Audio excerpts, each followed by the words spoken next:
friends, my name is Denise, and welcome back to the second part of our two-part series for breathing techniques. In our first segment, we talked about breathing techniques for adults, and I'm going to leave that link for this video right here. And in today's video, we're going to be doing breathing techniques for children. If you are a parent, if you are an educator, if you are a babysitter, or if you are in teacher training, or anybody else who's interested in helping children to breathe properly, welcome. Thank you for joining me today. I'm going to be offering you some techniques, tips, strategies, and ideas to help teach your children valuable coping mechanisms that they can use throughout the rest of their lives. I am a certified children's yoga teacher. I received my certification from Nishima Children's Yoga. It was one of the best decisions I ever made, and I'm so happy that I decided to further my education in this field. Before we go into the breathing portion of this series, I would like to talk to you about littles. And the first thing that I learned in children's teacher training, which is children's yoga is not adult yoga, not even close.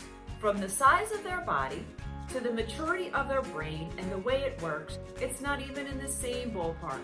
So if you approach this subject with this kind of mindset and know that anything goes, your outcome will be much more positive. And just to add, children's breathing technique will not only look like the physical practice, it'll also come in the form of silliness, laughter, faces, visual cues, and breathing buddies. Every child learns differently. Your goal is to figure out the way that your child learns the best. Maybe all of them work for them, maybe just a few do. See what resonates with your child so that you can use this moving forward in the future. Another thing that's very important is to not teach our children when they are in a full-on meltdown or when they're in a tantrum. It is really important to teach your child when they are in a learning state, and that would be when they are calm, perhaps when you're driving in the car with them, maybe when they're sitting down to eat lunch, maybe when you're reading a book and when you're putting them to bed at night. But always find a way to teach a child these breathing techniques when they are in a state of being able to receive the lesson. We are in the middle of a pandemic right now. As much as we as adults feel this anxiety and fear around us, children feel the exact same thing as well. They see what's going on in their environment and it affects them too. We need to give them the respect that they deserve and not act like they're too young to know what's going on. The reason why we want to teach children breathing techniques is to allow them to be able to self-regulate their emotions, thoughts, and behaviors.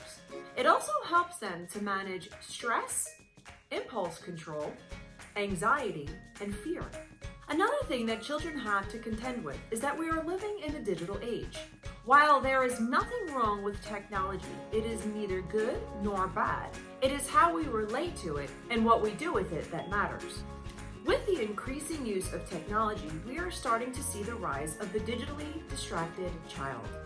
So here is yet another reason for us to teach our children breathing techniques.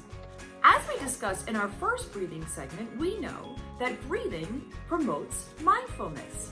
Mindfulness is paying attention in the present moment, on purpose and without any judgment. Mindfulness cultivates an inner sense of calm and clarity, improved concentration, focus, attention, conflict resolution, and empathy. The benefits are endless. Let's all remember that children learn in a variety of ways. Therefore, I have included a variety of different breathing techniques. The first two breathing techniques fall in the category of attention training. This is a big one. Obviously, with our digital distracted age, we want to help our child pay attention to what the task is at hand and keep their attention. Attention training is using an object to grab and hold your child's attention. The first attention training object we're going to use is a breathing buddy. A breathing buddy is their favorite stuffed animal or toy. The breathing buddy is the premier focus. He is the main character in this exercise and he will play the leading role. This exercise helps your child to maintain focus while taking deep belly breaths. This technique is great for children who have a lot of energy and have a hard time settling down. It will definitely help them to sit still. So here's the exercise. Have your child lie down flat on their back on the floor, on a bed, whatever makes them happy and makes them comfortable. And then put the breathing buddy on their belly. While their breathing buddy is on their belly, tell them to take nice, deep, long breaths and have them watch the breathing buddy go up and down to the rhythm of their breath. You can even make a game out of it. You can ask them to not allow that breathing buddy to fall off of their belly into the hot lava or the freezing cold water, so that they can keep that breathing buddy on their belly and watch it rise and fall and continue their deep breathing. Maybe even make a challenge out of it. Tell them, let's beat the clock. Let's see how long you can get your breathing buddy to take a ride on your belly without falling off and tumbling down. Be creative. The more creative you are with your child, the more creative your child will be. I hope this helps. Another attention training tool that I use in my classroom is the Hoberman sphere, or breathing ball. My littles love this attention training tool. And make sure you take the time to teach them Hoberman sphere. Children love to learn new things that they can turn around and teach other people. And while you're teaching them, this is going to promote attention and focus. Using this tool, it also gives them a visual of how the lungs actually work. There is an educational element to this tool as well. This tool also helps them to learn timing. So it's very simple. The Hoberman sphere opens and closes. On the inhale, we expand the Hoberman sphere. And the exhale, the sphere collapses. It's very simple. You can go as slow or as fast as you would like to using this Hoberman sphere. Some ideas for this would be maybe ask them what the Hoberman sphere would look like after they went running. How would it expand and collapse? Would it be a fast breath or it would be a slow breath? Maybe after a yawn, or maybe when they first woke up in the morning. What would the Hoberman sphere look like? Explore different patterns of breathing. I hope this helps. And I'll definitely leave a link for this fun little toy in the description box. Moving on to the next 4 techniques that fall into the category of animated breathing. The first technique that we're going to talk about today is bunny's breath. This technique is a tremendous tool for children to use when they are really, really upset. This helps children not to spin out.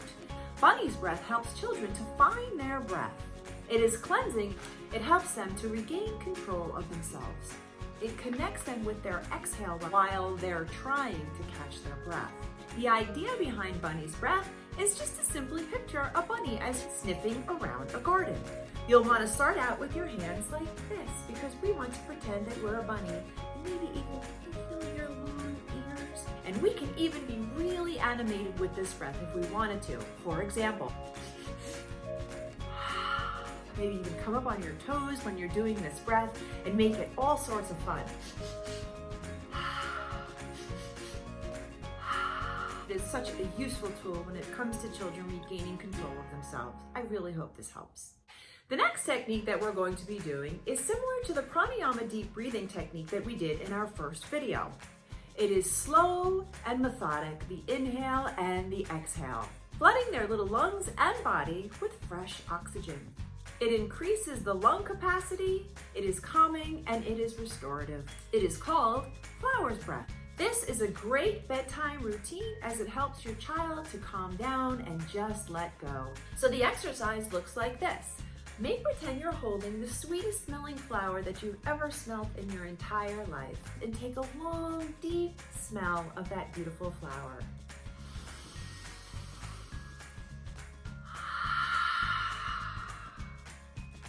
This technique can be used 4, 5, 6 times, however many times that you need to use it. It is guaranteed to get a yawn out of your little one as well. And you can even get creative with it and start to explain the sweet smell of that flower or what color that flower actually is. And it'll help your child to just calm down and let everything go from their day. I hope this helps. The next breathing technique that we're going to be doing is Bumblebee Breath. Bumblebee Breath is simply flat out fun. It makes you giggle, it makes you feel silly, and it tickles your nose when you do this breathing technique. This is also a great technique to help your child change their state. It helps them to connect with the exhale. It stimulates the parasympathetic nervous system that we spoke about in the first video. The parasympathetic nervous system is connected to the rest and digest state.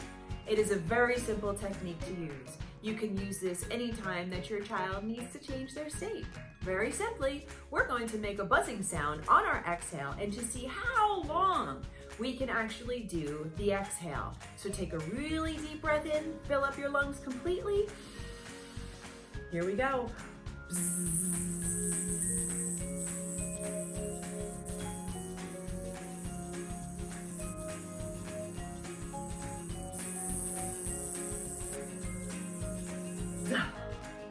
See how long your child can actually hold that exhale. It also helps them to be really patient because it could take a really long time before they get rid of all of the air out of their lungs. Good luck and have fun. Of course, I couldn't have given you all of these techniques without including lion's breath. We did lion's breath in our last breathing technique video. However, this time we are going to make it so much more exaggerated. So get out your claws and get ready to pounce. But before we do this breathing technique, let's remember, this is a fantastic stress reliever. It relieves tension. If your child is frustrated, angry, sad, any of those emotions that are bubbling over and they're having a hard time containing themselves, maybe you can take the time and just do a few rounds of lion's breath to get rid of all of those emotions that your child is experiencing.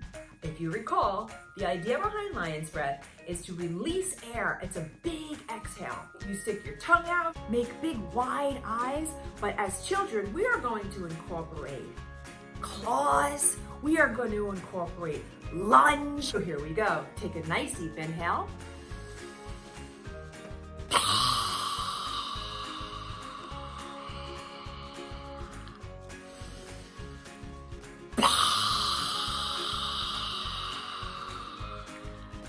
Yeah, this is one of the breathing techniques in the classroom that I use, and my littles love this technique.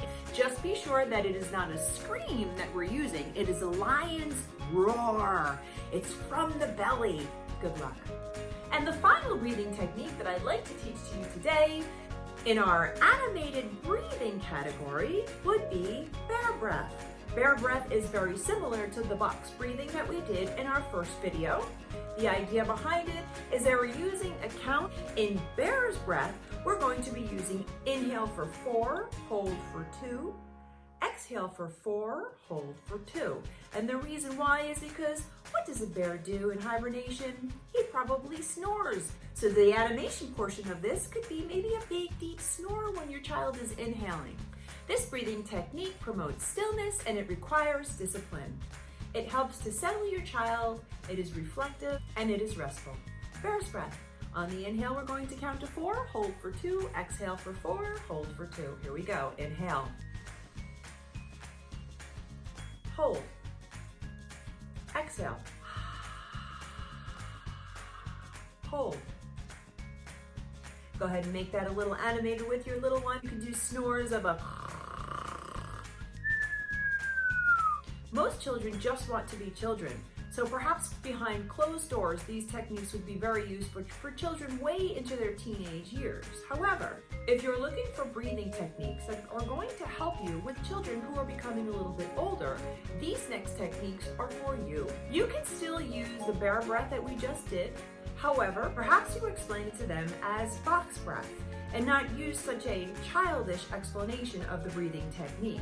And clearly the box breath is the inhale is 4, the hold is 4, the exhale is 4, the hold is 4. Again, it's going to help them to be restful and reflective, and it's also going to promote stillness and discipline.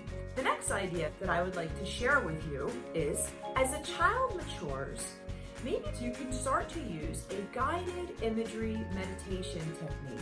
The child does not necessarily have to be in a laying down position. They could be sitting at your kitchen table, maybe when they get in the car, when they're coming home from school, whatever it is that works for them in the position that makes them comfortable so that they can focus inward on their breathing. The idea behind this guided imagery breathing is for them to simply start breathing and being aware of the breath that's going in their body and out of their body without changing a thing. So after they settle in for a little bit, you can offer them some ideas.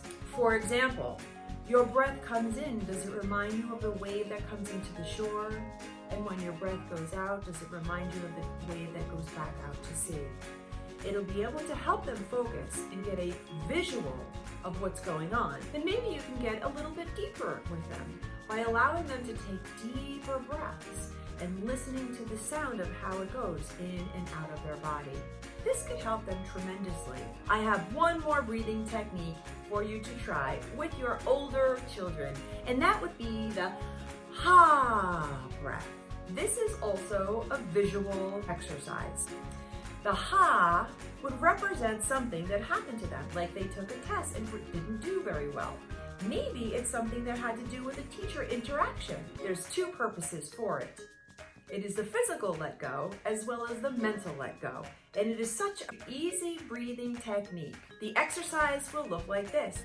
You'll be taking a nice long deep inhale, and the HAAAA again represent whatever it is that you're trying to let go. Here we go. I had a bad day at school today. I didn't do so well on my test today. Make sure they're verbal about what exactly it is that they'd like to let go. This will help them to get over the issue that is at hand that is bothering them. I really hope that this helps. All right, friends, this is the end of the video. In closing, there are lots of different tools and techniques that you can use for your children. Make it fun, make it exciting, and make them want to do these breathing exercises. I hope one, if not all, of these breathing techniques have worked for you. Thank you all so very much for watching, and I wish you well. Namaste.